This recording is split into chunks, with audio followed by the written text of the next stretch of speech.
پہلا پارہ سورہ بقرہ 14واں رکوع چل رہا ہے۔ اوپر کی آیتوں میں تذکرہ چل رہا تھا کہ زمین اور آسمان کو نئے سرے سے اللہ نے پیدا کیا، اور جب کسی کام کے ہونے کا فیصلہ ہوتا ہے تو کن کہتے ہیں وہ کام ہو جاتا ہے۔ یہ اللہ کی شان ہے۔ جس قدر اللہ کی عظمت اور بلندی ہے، اس کا تقاضا یہ تھا کہ اس کا حکم سب تسلیم کر لیتے۔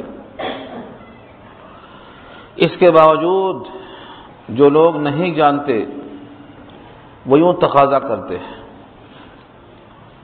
کہ اللہ نے ہم سے براہ راست بات چیت کیوں نہیں کی، ہمارے پاس کوئی دلیل کوئی نشانی براہ راست کیوں نہیں آتی، یہ تقاضا۔ وقال الذین لا يعلمون، اور ان لوگوں نے کہا جو نہیں جانتے، یعنی بعض جاہل لوگ کیا کہتے؟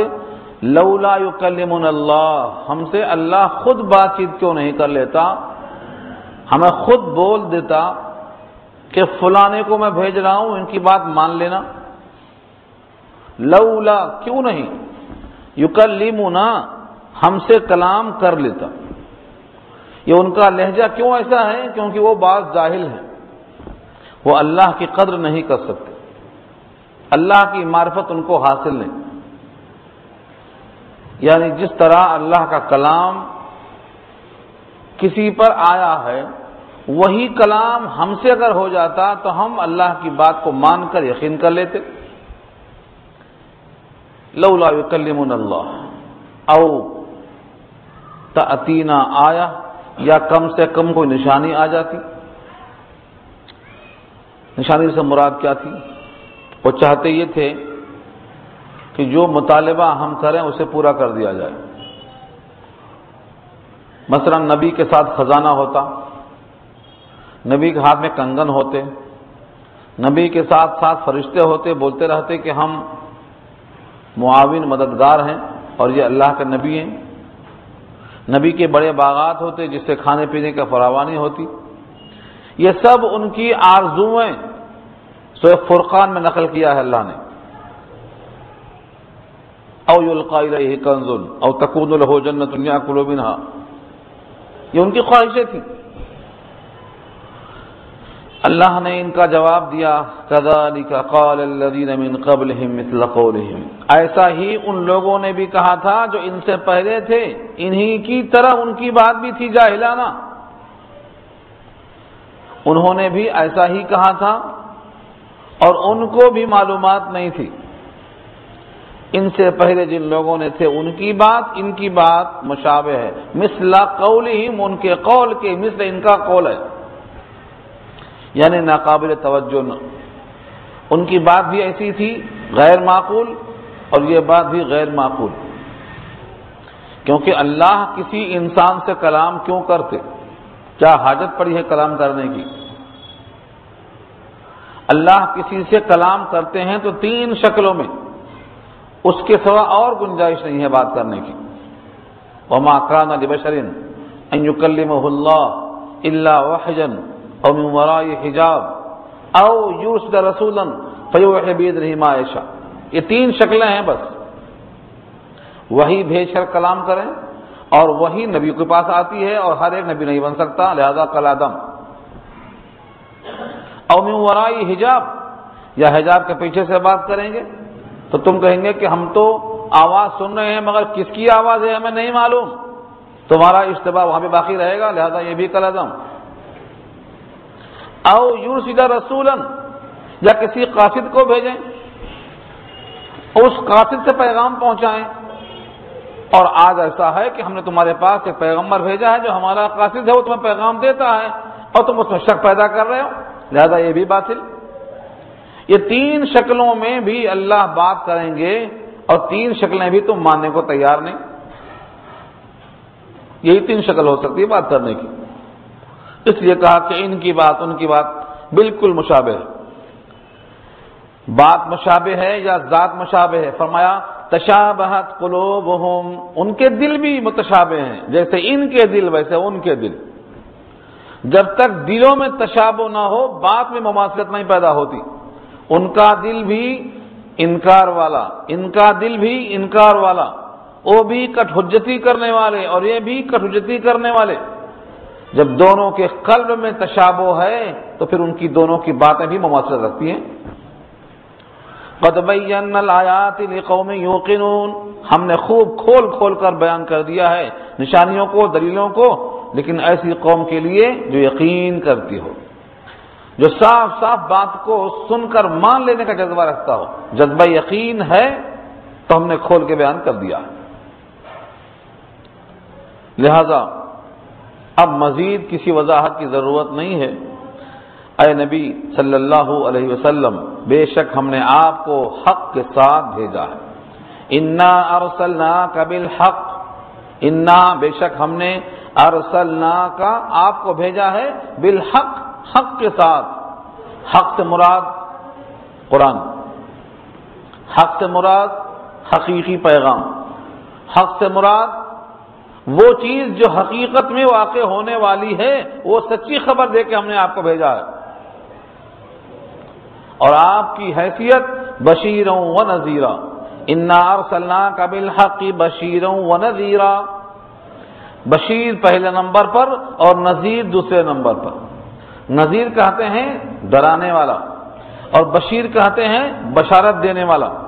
بشیر اور نذیر دونوں صیغہ صفت ہے، بشرا خوشخبری اور نذارت ڈراؤ، ایسی بات جس سے انسان میں خوف پیدا ہو۔ خوف پیدا کرنے والے کو نذیر کہتے ہیں، جمع اس کی نذر بھی آتی ہے، نذر، ہاں، لمیات نذیروں کا کسی سے نکلا ہے، نذر، ڈرانے والے۔ تو بشیر کا لفظ پہلے ہے اور نذیر کا بعد میں ہے، اور بعض آیتوں میں صرف نذیر ہی نذیر ہے، بشیر کا لفظ ہی نہیں ہے۔ کیوں؟ شروع میں پورے زمین پر آپ کے اطراف کوئی بھی اس خوشخبری کا حقدار نہیں تھا، سب اللہ کے ساتھ غیروں کو شریک کرنے والے تھے۔ آپ جب تشریف لائے تو پیغام جن کو پہنچایا ان کا حال کیا تھا؟ ما انذر آباؤہم فہم غافلون، سورہ یاسین میں یہ لفظ ہے، اسی معنی میں ہے، ما انذر آباؤہم، ان کے آبا و اجداد کو ڈرایا نہیں گیا تھا، فہم غافلون، تو وہ غافل تھے۔ جن کے ماں باپ کو ڈرایا نہیں گیا تھا، غفلت میں تھے، وہ زمانہ فترت کہتا ہے، انٹرول۔ حضرت عیسیٰ جا چکے تھے اور نبی صلی اللہ علیہ وسلم ابھی تشریف نہیں لائے تھے، درمیان میں 500 برس کا فاصلہ ہے۔ اس زمانہ فترت میں ان کے آبا و اجداد کو نہیں ڈرایا گیا، اس لیے وہ غافل تھے۔ ما انذر آباؤہم فہم غافلون، غافل تھے وہ۔ لہذا ان کو پہلے نمبر پہ ضرورت تھی نذیر کی، اگر نہیں مانتے ہو تو اللہ کا عذاب قریب ہے، ڈرایا گیا اور کہا گیا لا الہ الا اللہ کہہ لو کامیاب ہو جاؤ گے۔ اور آپ نے عملی طور پر اس نذیر ہونے کا ایک نمونہ پیش کیا، عملی طور پر۔ ایک پہاڑ کا نام تھا صفا، کوہ صفا کہتے ہیں۔ آج صفا اور مروہ کے درمیان سعی ہوتی ہے، یہ وہی صفا ہے، چھیل چھیل کے اس کو صاف کر دیا گیا ہے، ورنہ وہ صفا تھا، بہت اونچا تھا۔ ان الصفا والمروہ من شعائر اللہ، اللہ کے شعائر میں سے تھا، ہے، چھیلنے سے شاعر میں سے کمی نہیں ہوتی، سہولت کی خاطر چھلا گیا ہے، اب تو کئی منزلہ کر دیا گیا ہے۔ تو صفا اور مروہ، اس صفا پہ آپ کھڑے ہو کر آواز لگاتے ہیں، پوری قوم جمع ہو جاتی ہے، پوری قوم سے آپ فرماتے ہیں اگر تم سے میں کوئی بات کہوں یا یہ کہوں کہ میں جس پہاڑ پہ کھڑا ہوں اس کے پیچھے مجھے نظر آ رہا ہے کہ کوئی فوج دشمنوں کی آ چکی ہے اور تم پر حملہ کرنا چاہتی ہے، کیا تم میری بات کو سچ مان لو گے؟ سب نے بیک زبان کہا کہ ہم نے 40 سال تک آپ کو آزمایا ہے، صادق الامین پایا ہے، اس خبر سے ہمیں انکار کرنے کی کوئی گنجائش نہیں ہے، بلا شبہ ہم تسلیم کریں گے۔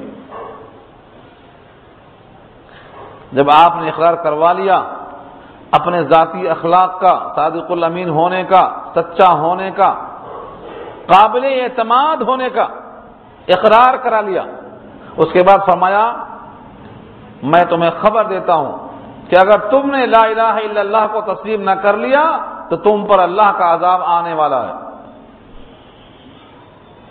تم نے اگر لا الہ الا اللہ نہ کہہ لیا دل کی گہرائیوں سے تو تم پر اللہ کا عذاب آنے والا ہے، اور پہاڑ پہ چڑھ کے بتانا ہے کہ اس عذاب کو میں دیکھ رہا ہوں، تم نہیں دیکھ رہے ہو، کیونکہ پہاڑی پر چڑھنے والا سامنے بھی دیکھتا ہے، پیچھے بھی دیکھتا ہے، اور جو نیچے ہوتا ہے وہ صرف ایک ہی طرف دیکھتا ہے۔ یہ تشبیہ دے کے فرمایا۔ ابو لہب جو رشتے میں چچا لگتا ہے کہتا ہے تبا لک لہذا دمعتنا، نعوذ باللہ من ذلک، سخت جملے میں کہتا ہے تبا لک لہذا جمعتنا، بربادی ہو تمہاری، کیا تم نے اسی خاطر جمع کیا تھا ہم سب کو؟ اسی کے جواب میں تبت یدا نازل ہو گئی، تبا لک نہیں، تبت یدا ابو لہب کے ہاتھ خراب ہوں گے۔ جواب دیا اللہ نے سورہ لہب کے اندر۔ یہ کیا ہے؟ یہ نذیر ہونے کا ہے، یہ نذیر ہونے کا آغاز ہے۔ سن 10 ہجری میں جب سارا جہان جمع ہے اور آپ کا دنیا میں رہنے کا آخری وقت ہے، لوگوں سے پوچھتے ہیں یہ بتاؤ میں نے تم تک پیغام پہنچا دیا کہ نہیں پہنچا دیا؟ پوری قوم کہتی ہے پہنچا دیا، پوری قوم کہتی ہے ادیت الامانہ وبلغت الرسالہ ونصحت الامہ، آپ نے خیر خواہی کی، پیغام پہنچا دیا، ہمیں پوری طرح سے آپ نے آگاہ کر دیا۔ تو جن لوگوں نے اس پیغام کو تسلیم کر لیا ان کے حق میں آپ بشیر ہیں، جنہوں نے آپ کی بات کو رد کر دیا ان کے حق میں آپ نذیر ہیں، اور آپ کے امتیوں سے سلسلہ جاری ہے۔ جتنے لوگ امت کے پیغام پہنچانے سے اسلام قبول کریں گے ان کے حق میں بشیر ثابت ہوں گے آپ، اور جو آپ کی بات کو رد کر دیں گے ان کے حق میں آپ نذیر ثابت ہوں گے۔ تو آپ کا یہ دونوں موقف آج بھی ہے اور قیامت تک رہے گا۔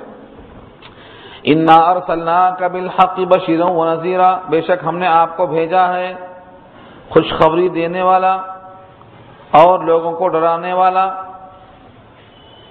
ولا تسألوا عن اصحاب الجحیم، یہ تسلی ہے اللہ کی طرف سے، اور آپ نہیں پوچھے جائیں گے جہنم والوں کے بارے میں۔ نبی کو ملال تھا کہ میں ان پر نگہبان بنا کر بھیجا گیا ہوں، اگر یہ میری بات نہیں مان کر جہنم میں جائیں گے تو اللہ پوچھیں گے کہ آپ کو میں نے رہنمائی کے لیے، ہدایت کے لیے، راستہ بتانے کے لیے، جہنم سے بچانے کے لیے بھیجا تھا، یہ پورے جہنم میں جا رہے ہیں، آپ اس کا جواب دیجئے۔ فرماتے ہیں آپ کے ذمہ نہیں ہے، ولا تسألوا عن اصحاب الجحیم، آپ سوال نہیں کیے جائیں گے، دوزخ میں جانے والوں کی طرف سے بات پرس نہ ہوگی آپ سے۔ تسلی کیوں دی گئی؟ ضرورت کیا تھی؟ کیونکہ نبی صلی اللہ علیہ وسلم سمجھتے تھے میرا منصب ہے بشیر اور نذیر، میری ذمہ داری ہے یہ۔ قرآن نے کہا ہے ایک مقام پر آپ اتنا کڑھتے تھے، اتنا گھلتے تھے، لفظ ہیں قرآن کریم کے فَلَعَلَّكَ بَاخِعُ نَفْسَكَ، بس لگتا ہے کہ شاید آپ اپنے آپ کو گھلا لیں گے، جس طرح سے آدمی کسی غم میں گھلتا ہے، اندر اندر کڑھتا ہے، مضطرب اور بے چین ہوتا ہے۔ اگر کسی کا بیٹا بے راہ روی پہ تل گیا تو باپ کتنا کڑھتا ہے۔ ساری کائنات کے انسانوں کی فکر لے کر راتوں میں آپ جگتے تھے، اللہ کے سامنے اپنے باتوں میں تاثیر کی طلب مانگتے تھے، لیکن جن کے حق میں ایمان مقدر نہیں تھا وہ ایمان کیسے لے آتے؟ کچھ لوگوں تو اللہ نے پیدا کیا ہے، میں نے پہلے بھی کہا تھا، ابو جہل کے حق میں نہیں تھا ایمان نہیں لایا۔ ابو جہل کے بیٹے اکرمہ کے حق میں ایمان تھا، ایمان لے آئے، رضی اللہ تعالیٰ عنہ بن گئے۔ اسی نبی کی زبان سے ابو جہل کے ہاتھ میں کنکری کلمہ پڑھتی ہے مگر دل نہیں پڑھ رہا ہے، تو یہ اللہ کی طرف سے توفیق پر موقوف ہے۔ نبی صلی اللہ علیہ وسلم رات دن اسی دھن میں ہوتے تھے کہ امت کا ایک ایک فرد جہنم سے بچ جائے۔ یہ میرا امتی ہے، میری طرف منسوب ہے، اس لیے یہ جہنم سے بچ جائے۔ حدیث میں آتا ہے، فرمایا کرتے تھے تمہاری مثال ایسی ہے کہ میں تم سب کی کمریں پکڑ پکڑ کے جہنم سے روک رہا ہوں۔ کمر پکڑنا، حدیث میں آتا ہے کمر پکڑ کے میں روکتا ہوں کہ تم آگ میں مت جاؤ، لیکن تم ہیں کہ اس کو چھڑا چھڑا کر آگ میں گرنا چاہ رہے ہیں۔ اور آپ کو اندازہ نہیں ہے کہ نبی صلی اللہ علیہ وسلم نے کس کس جگہ پہنچ کر اس فکر کو پورا کیا۔ ہم اور آپ تو اپنی انا میں بیٹھے ہیں چھوٹی شان لے کے۔ ایک یہودی بچہ، یہود جس کی دشمنی قرآن نے واضح کی ہے، مسلم، ابھی آگے آیت آ رہی ہے، اس یہودی کا بچہ آپ کے پاس خادم تھا، وہ بیمار تھا، قریب المرگ تھا، دم توڑنے ہی والا تھا۔ اطلاع ملی کہ میرا خادم بیمار ہے اور اس کی سانس اکھڑ رہی ہے۔ اس یہودی کے گھر پہ تشریف لے گئے، کھٹکا مارا، دروازہ کھلا، بچہ جہاں لیٹا ہوا تھا سرہانے جا کے بیٹھ گئے اور سر کے پاس بیٹھ کر کہہ رہے ہیں بیٹے لا الہ الا اللہ کہہ لو کامیاب ہو جاؤ گے۔ اس نے اس بیماری کے عالم میں اپنے باپ کی طرف متوجہ ہو کر نگاہوں سے سوال کیا کہ اب مجھے کیا کرنا چاہیے۔ یہودی تھا اس کا باپ، لیکن صداقت مصطفیٰ سے واقف تھا اس نے بھی۔ اس نے کہا اطیع ابو القاسم، ابو القاسم کی اطاعت کر لے بیٹا۔ خود تو ایمان کی توفیق نہیں ہوئی، لیکن بیٹے سے کہتا ہے ابو القاسم کی اطاعت کر لے۔ ابو القاسم کیوں کہا؟ آپ کے بیٹے قاسم تھے، آپ کی ایک کنیت تھی۔ جیسے ہی باپ کی نگاہوں نے اجازت دے دیا، بیٹے نے اشہد ان لا الہ الا اللہ و اشہد ان محمدا عبدہ و رسولہ پڑھ لیا اور اس کی روح پرواز کر گئی۔ نبی صلی اللہ علیہ وسلم نے کیا جملہ کہا معلوم؟ الحمدللہ الذی انقذہ من النار، اس اللہ کا شکر ہے، اس اللہ کی تعریف ہے جس نے اس کو جہنم میں گرنے سے بچا لیا۔ یہ ہے بشیر اور نذیر ہونے کا حق۔ یہودی ہے، یہودی کا بیٹا ہے، غلام ہے، ایسوں کے پاس انبیاء کے سردار جا رہے ہیں، اور ہم ہیں، ہم اپنی جھوٹی شان لے کے بیٹھے ہوئے ہیں کہ نہیں ہم تو کسی کے پاس نہیں جائیں گے۔ مجھے بتاؤ سید الانبیاء کے جانے سے آپ کا جانا زیادہ اہم ہے؟ عبرت کی جگہ ہے۔ ابو جہل کے پاس گئے ہیں سید الانبیاء۔ ہمیں یہ سبق ملتا ہے کہ ہم اپنی انا کو چھوڑیں اور جہاں بھی گمراہی ہو وہاں پہنچ کر اللہ کا پیغام پہنچائیں۔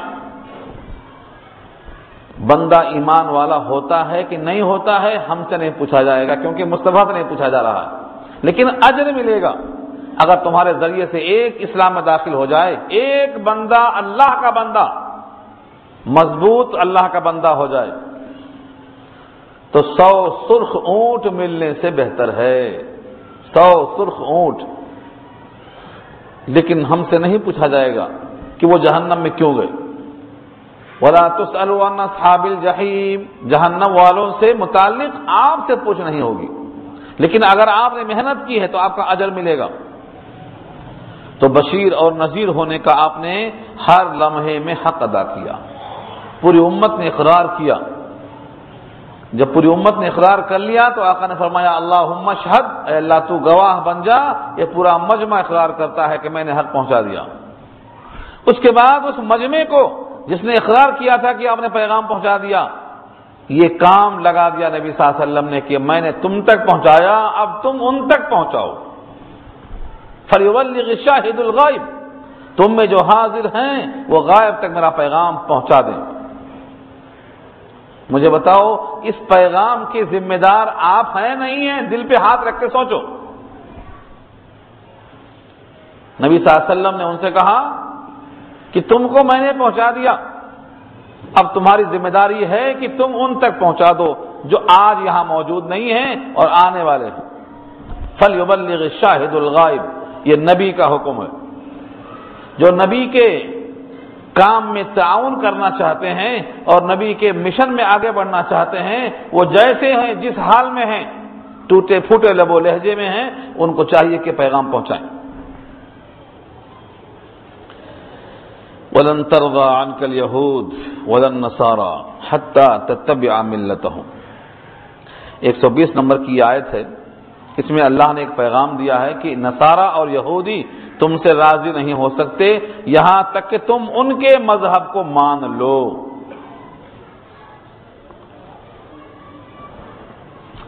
آج کی جو جنگ چل رہی ہے یہ آج کی نہیں ہے، 1430 سال ہو چکے ہیں جب یہ آیت نازل ہوئی تھی۔ 1430 برس پہلے یہ اللہ نے کہہ دیا ہے کہ یہودی اور نصارہ تم سے راضی نہیں ہو سکتے۔ تم لاکھ ان کی نقل کر لو، ان کی ہاں میں ہاں ملا لو، ان کی چاپلوسی کر لو، ان کی خوشیاں برداری کر لو، ان کے پاس تعلقات مستحکم کر لو، لیکن تم سے یہ راضی نہیں ہو سکتے۔ کب تک؟ جب تک تم ان کا مذہب اسرائیل قبول نہ کر لو، یعنی قرآن کو چھوڑو، سید الانبیاء کو چھوڑو، تب جا کے وہ تم سے راضی ہوں گے، تب تک وہ تم سے راضی نہیں ہو سکتے۔ اور لفظ لن ہے، لن کہاں آتا؟ مضارع پر لن جب داخل ہوتا ہے، لن، لام نون زبر لن، تو اس کے معنی کیا ہوتے؟ ہرگز ہرگز، تاکید در تاکید ہے یہ۔ وَلَن تَرْضَىٰ عَنكَ الْيَهُودُ وَلَا النَّصَارَىٰ، ہرگز آپ سے راضی نہ ہوں گے نہ یہودی نہ نصارہ، حَتَّىٰ تَتَّبِعَ مِلَّتَهُمْ، یہاں تک کہ آپ فالو کر لیں ان کا مذہب، یعنی ان کے باطل مذہب کو آپ قبول کر لیں تو وہ آپ سے راضی ہو جائیں گے۔ اور مسلمان کے لیے ان کا مذہب مان لینے کا مطلب جہنم کو قبول کر لینا ہے، یعنی آپ جہنم میں جانے کو تیار ہو جاؤ تو تم سے راضی ہوں گے، تب تک راضی نہیں ہوں گے تو پھر ایسی قوم سے رضامندی کی ہمیں کیا ضرورت ہے؟ خوددار انسان ان سے رضامندی چاہتا، آج لوگ پینگے بڑھا رہے ہیں، ان سے ملنا چاہ رہے ہیں، مسلمانوں کے بہت سے حاکم، بہت سے بادشاہ ان کی خوشنودی حاصل کر کے دنیا کی اسباب کی عیش کی چیزیں تلاش کرنا چاہ رہے ہیں۔ قرآن کا یہ واضح اعلان ہے، اور اس قسم کی ایک آیتیں نہیں، سورہ مائدہ آگے آ رہی ہے، سورہ مائدہ میں یہی پیغام دیا ہے اللہ نے، ان سے دوستی مت کرو۔ یا ایھا الذین آمنوا لا تتخذوا اليہود والنصارى، اے ایمان والو یہودیوں سے نصارہ سے تم دوستی مت کرو، یہ تمہاری دوستی کے لائق نہیں ہیں، تمہاری دوستی میں کھڑے نہیں بنیں گے، جب موقع پائیں گے تمہیں ہلاک کرنا چاہیں گے۔ تمہارا ایمان چھیننے کا مطلب یہ ہے تم کو جنت کے بجائے جہنم میں ڈھکیلنا چاہ رہے ہیں، اس لیے تم ان کو اپنا دوست مت بناؤ۔ قل ان ھدی اللہ ھو الھدی، کہہ دو بے شک اللہ کی ہدایت وہی حقیقی ہدایت ہے، حقیقت میں وہی ہدایت ہے جو اللہ کی ہدایت ہے، یعنی جس بندے کو اللہ ہدایت دے دیں اسے کوئی گمراہ نہیں کر سکتا، جسے گمراہ کر دیں اسے کوئی ہدایت نہیں دے سکتا۔ اب آپ کو اللہ نے ہدایت دے دی ہے، کلمہ ایمان کی توفیق دے دی ہے، قرآن کی عظمت دلوں میں ڈال دی ہے، سید الانبیاء کی محبت ڈال دی ہے، اب آپ ان کی اتباع کر کے اپنا یہ موسم مت کھو۔ وَلَئِن، اور اگر، بفرض محال، سپوز، ایسا تم سے امید نہیں ہے، تم کو ہدایت مل گئی ہے، لیکن بفرض محال، سپوز اگر ایسا ہوا کہ تم نے ان کے خواہشوں کی اتباع کر لی، اللہ اکبر۔ وَلَئِنِ اتَّبَعْتَ أَهْوَاءَهُمْ، احوا جمع ہے، ہوا و حوث اردو میں استعمال ہے، خواہش کے معنی میں۔ اگر تم نے اتباع کر لی ان کے خواہشات کی، بعد الذی جاءک من العلم، بعد اس کے کہ تمہارے پاس حقیقی علم قرآن کی شکل میں آ چکا ہے، ما لک من اللہ من ولی ولا نصیر، تو نہیں رہ جائے گا آپ کے لیے مدد کرنے والا اللہ کے مقابلے میں کوئی حمایتی، کوئی نصرت کرنے والا۔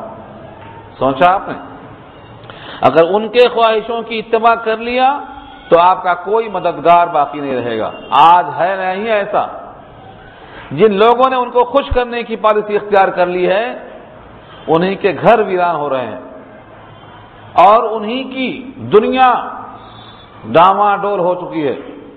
یہ اللہ نے واضح پیغام دیا ہے، آج کے واسطے نہیں ہے، قیامت تک کے واسطے ہے۔ یہ جو ان یہودیوں سے دوستی کرے گا، ان کے خواہشوں کی اتباع کرے گا، حقیقی علم قرآن کی شکل میں آ چکنے کے باوجود، تو ان کا کوئی حمایتی نہیں ہوگا، اللہ کے مقابل میں آنے والا کوئی نصرت کرنے والا نہیں ہوگا، سارے عالم کے لوگ اپنا ہاتھ اٹھا لیں گے۔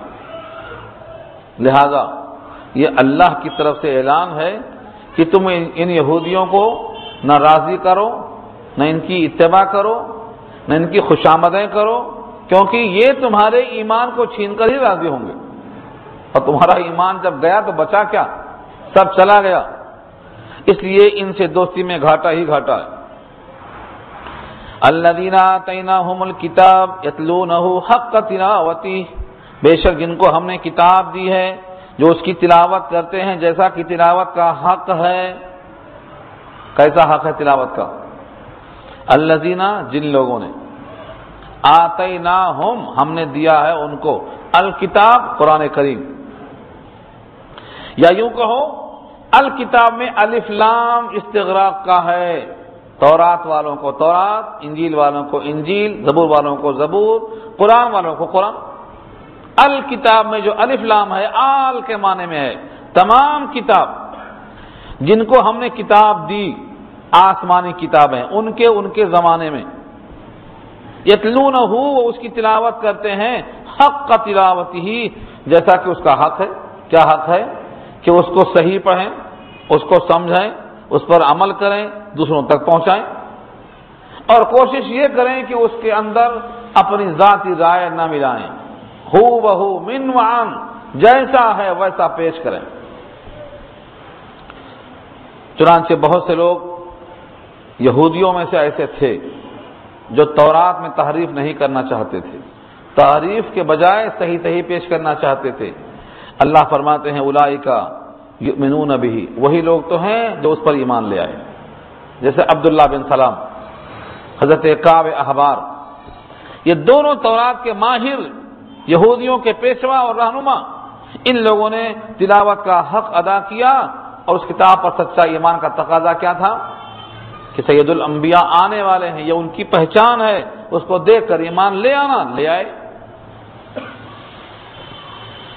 وَمَن يَكْفُرْ بِهِ فَأُولَٰئِكَ هُمُ الْخَاسِرُونَ، اور جو انکار کرے گا اس کتاب کا، جو انکار کرے گا آسمانی کتابوں کا، جو انکار کرے گا علامات کا جن کو دیکھ کر ایمان لانا تھا، فَأُولَٰئِكَ هُمُ الْخَاسِرُونَ، تو وہ خسارے میں اور گھاٹے میں ہیں۔ یہودیوں میں سے دو تقسیم ہو گئی، سب یہودی برابر نہیں، یہ بولنا چاہ رہے ہیں، سب یہودی برابر نہیں۔ اگر انہوں نے قرآن آنے کے بعد قرآن کو قبول کر لیا تو وہ ایمان والے ہیں، اور اگر انہوں نے ایمان جو تقاضا ہے تورات پر عمل کرنے کا کہ آنے والے نبی کی یہ پہچان دے کر مان لینا، انکار کر بیٹھے تو وہ خسارے میں ہیں۔ نبی صلی اللہ علیہ وسلم کا اعلان تھا کہ اگر 10 یہودی جو پیشوا ہیں یہ اسلام میں آ جائیں تو پورے کے پورے اسلام میں آ جائیں گے، لیکن ہوا یہ کہ 10 میں سے صرف 8 انکار کرنے والے رہ گئے، اور صرف 2 اسلام میں داخل ہوئے۔ اس لیے کچھ یہودی جو اسلام میں آئے ہیں ان 2 کے ساتھ آئے ہیں، کعب احبار اور عبداللہ بن سلام، اور ان دونوں کے بڑے مناقب ہیں، بہت قابل لوگ ہیں، ان کے مناقب بخاری میں پڑھ لینا، مناقب عبداللہ بن سلام۔ اللہ فرماتے ہیں کہ جو لوگ ان اہل کتاب میں سے اس قرآن کا انکار کر گئے بیٹھے وہ خسارے میں پڑ گئے۔ لہذا اصل کتاب کا تقاضا یہ تھا کہ تورات میں خود لکھا ہوا ہے کہ یہ علامت ہے، یہ پہچان ہے آخری نبی کی، ان علامتوں کو دیکھ کر تم ایمان لے آنا۔ اور علامتیں اتنے واضح تھیں، اللہ خود فرماتے ہیں کہ وہ اپنے بیٹوں کو جیسا پہچانتے ہیں ایسا نبی برحق کو پہچانتے تھے، کہ کیا دیکھ کر؟ علامات دیکھ کر۔ پھر بھی وہ انکار کرتے رہے۔ یہ سب کیا ہیں؟ ان کی اشارتیں ہیں۔ اللہ فرماتے ہیں اے بنی اسرائیل، اے اولاد یعقوب، اذکروا نعمتی التی انعمت علیکم، میری وہ نعمتیں یاد کرو جو تم پر میں نے انعام کی ہیں، وانی فضلتکم، اور تم کو میں نے فضیلت دی ہے، علی العالمین، سارے جہان کے لوگوں پر۔ یہاں یہ آیت پھر آ چکی ہے پیچھے، آگے پھر آئے گی۔ ایک اشتباہ دور کر لو، جہاں جہاں یہ آتا ہے سارے جہان پر تم کو فضیلت دی ہے، اس سے مراد اس زمانے کے لوگوں پر، جہاں جہاں بھی آئے۔ ایسا نہیں ہے کہ یہودیوں کو فضیلت دی ہے سارے جہان پر قیامت تک کے واسطے، نہیں، ان کے زمانے تک، کیونکہ سوائے سید الانبیاء کے کسی کی نبوت کا زمانہ قیامت تک کے واسطے نہیں ہے۔ جب ان کا زمانہ ہی نہیں ہے قیامت تک کے واسطے تو ان کی کتاب پر بھی عمل نہیں ہوگا، تو ان کو فوقیت کس طرح ہو سکتی سب کے اوپر؟ ان کا کتابچہ، ان کا حکم نامہ سب منسوخ ہے، اس لیے ان کے زمانے تک وہ محدود ہے۔ آج بھی یہودی ان آیتوں کو پڑھ کر کہتے ہیں دیکھو تم پر ہماری فضیلت بتایا اللہ نے، یا بنی اسرائیل، اے اولاد یعقوب، اذکروا نعمتی التی انعمت علیکم، جو تم پر نعمتیں میں نے کی ہیں ان کو یاد کرو، وانی فضلتکم، اور بے شک تم کو میں نے فضیلت بخشی ہے، علی العالمین، سارے جہان پر۔ تو کہتے ہیں سارے جہان پر فضیلت ہے، تم پر ہم فضیلت والے ہیں۔ سچ یہ ہے ان کے زمانے تک۔ یہ کہاں سے آیا؟ علی العالمین، العالمین میں جو ال ہے یہ الف لام ال، اس کی 4 قسمیں ہیں۔ میں چاروں بتاتا کیوں نہیں ہوں؟ کہیں سبق مشکل نہ ہو جائے، کہیں سبق گاڑھا نہ پڑ جائے، اور نہ اس کی 4 قسمیں ہیں الف لام کی، اور جس کو ہم نے سورہ فاتحہ کے پہلے درس میں بتا دیا ہے، الحمدو کے درس میں الحمدو میں جو آیا ہے اس کی بھی 4 قسمیں ہیں۔ اور پورے قرآن شریف میں جہاں بھی ایسا الف لام آتا ہے مصدر کے ساتھ، اس کی وہی 4 شکلیں ہو سکتی ہیں۔ وہ چاروں شکلوں کو واعظ میں بیان نہیں کر سکتے، اس کے لیے درس ہوتا ہے، عربی سیکھو آپ۔ ایک تو آل کے معنی میں ہے سارے جہان، اور ایک ہوتا ہے الف لام سے مراد عہد ذہنی، یعنی اس سے مراد وہ زمانہ ہے جو بولنے والے کے ذہن میں ہے، اور وہ زمانہ وہی ہے جب تک تمہاری کتاب منسوخ نہ ہو جائے، جب تک نئی کتاب نہ آ جائے، جب تک نیا رسول نہ آ جائے، جب تک نیا جیو نہ آ جائے، تب تک تمہارا زمانہ ہے، تمہاری کتاب ہے، تمہاری فضیلت ہے، تمہاری فوقیت ہے۔ جب نئی کتاب آ گئی، نئی شریعت آ گئی، نئے نبی آ گئے، تو تمہاری کتاب کینسل، تمہاری فضیلت ختم۔ اب تم کو نئے نبی کی اتباع کرنا ہے۔ جیسا میں نے روایت سنایا تھا، پھر سن لو۔ حضرت عمر رضی اللہ تعالی عنہ نبی صلی اللہ علیہ وسلم کے سامنے تورات پڑھ رہے ہیں کھول کے، اور بڑے مزے میں سنا رہے ہیں۔ نبی صلی اللہ علیہ وسلم نے ارشاد فرمایا، پہلے ارشاد نے فرمایا بلکہ پہلے خاموش رہے، سنتے رہے، یہاں تک کہ حضرت عمر کو پڑھتا ہوا چھوڑ دیا، اور غصے میں اتنا زیادہ کہ آپ کا چہرہ سرخ ہونے لگا۔ سیدنا ابو بکر صدیق نے دیکھا کہ عمر پڑھتے جا رہے ہیں اور حضور غصہ بڑھتے جا رہے ہیں۔ وہی حق یا عمر، لہ کے ہاتھ لگایا، تیری ماں تجھ کو روئے، تجھ پہ افسوس۔ حضور کا چہرہ دیکھا تو غصے سے آپ کا چہرہ ایسا تھا جسے کسی نے چہرے پر انار نچوڑ دیا ہو، سرخ۔ حضرت عمر نے کتاب بند کر دی اور رضیت باللہ ربا وبالاسلام دینا وبمحمد نبی و رسولا پڑھتے گئے، 1 بار 2 بار 3 بار نہیں، لا تعداد۔ اتنی دیر تک پڑھتے رہے کہ نبی کا غصہ ختم ہو گیا. میں اللہ سے راضی ہوا رب ہونے کے اعتبار سے، اور نبی صلی اللہ علیہ وسلم سے راضی ہوا نبی اور رسول ہونے کے اعتبار سے، اور اسلام سے راضی ہوا دین اور مذہب کے اعتبار سے. تب آپ نے کہا عمر تم میرے سامنے تورات پڑھتے ہو، قسم اللہ کی اگر صاحب تورات موسیٰ بھی زندہ ہوتے تو میری اتباع کے بغیر چارہ کار نہیں تھا. اس حدیث سے معلوم ہوتا ہے کہ اس قوم کی فضیلت اور فوقیت کا زمانہ وہیں تک تھا. اور بھی آیتیں ملیں گی آپ کو، اور بھی حدیثیں ملیں گی آپ کو، یہ نمونہ پیش کیا میں نے. واتقوا یوما، اور ڈرو ایسے دن سے، واتقوا اور بچو اور ڈرو ایسے دن سے، لا تجزی نفس عن نفس شیئا، نہیں کام میں آئے گا کوئی نفس کسی نفس کی طرف سے کچھ بھی. کون سا دن ایسا ہے؟ ہاں ایسا ایک دن آنے والا ہے کہ کوئی کسی کی طرف سے کچھ بھی کام میں نہیں آئے گا. ولا يقبل منها عدل، اور نہیں قبول کیا جائے گا ان سے معاوضہ، زر ضمانت جسے آپ کہتے ہیں. یہ ہے عدل کا ترجمہ. عدل کے معنی اس کا معاوضہ. قیدی کا معاوضہ کیا ہے؟ زر ضمانت. عدل قبول نہیں کیا جائے گا. ولا تنفعها شفاعۃ، اور کسی کی سفارش بھی قبول نہیں کی جائے گی. ولا هم ينصرون، اور نہ وہ مدد کیے جائیں گے.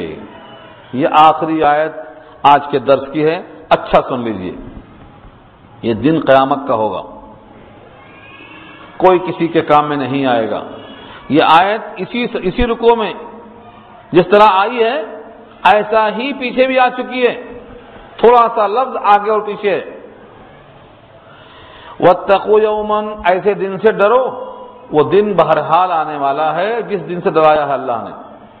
اور یہ بڑی اہم خبر کہ کوئی کسی کے کام میں نہیں آئے گا.